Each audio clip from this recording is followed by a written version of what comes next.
Ngayong araw, muli nating ipinagtitibay ang ating pangarap na ang bawat pamilyang Pilipino na magkaroon ng ligtas, maayos at sariling tahanan.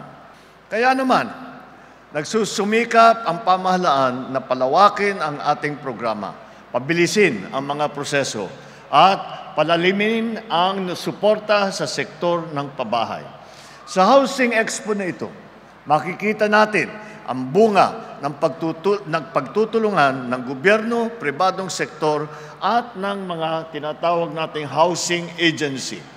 Handog dito ang iba't ibang serbisyo mula sa pagpaplano ng disenyo ng bahay, financial assistance, hanggang sa pagproseso ng housing loan.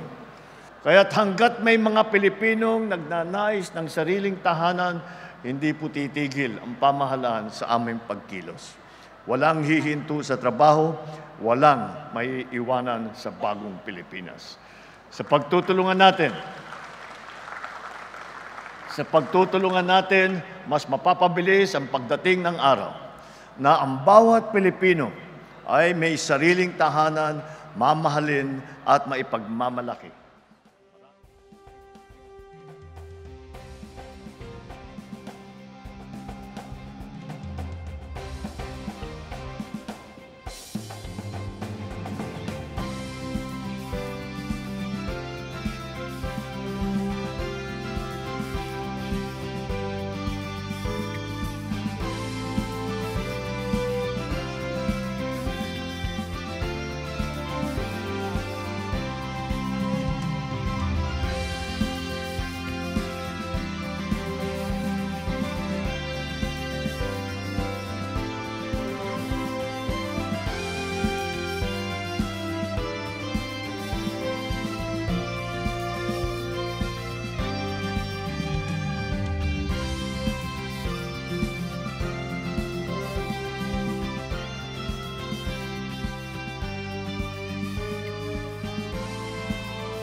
Siyempre, sobrang napakasaya.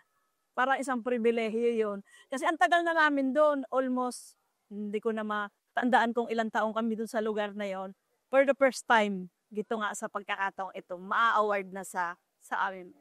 Para po sa akin, na ngayon nga may award sa amin, talagang sobra yung pasasalamat namin sa ating Pangulong Marcos doon sa pabahay na yan. Kasi sa amin, na wala talagang sariling bahay o lupa, laking tulong sa amin na kami ay mabibigyan ngayon ng award dito sa pabahay na ito. Kaya nagpapasalamat kami sa ating Pangulo na nagkaroon ng ganyang programa.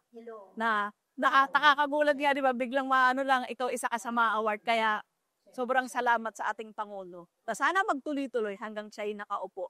Na hindi lang kami yung mabiyayaan ng ganan, mas marami pa na mabigyan yung mga tao na mga walang sariling lupa, diba, at bahay na magkaroon din ng ganan sa programa ng ating Pangulo. Patuloy namin papangalagaan yon para sa mga kami matatanda na mamamana din ng aming mga anak, mga apo, sa pamamagitan ng pabahay na ito na magiging amin na nga.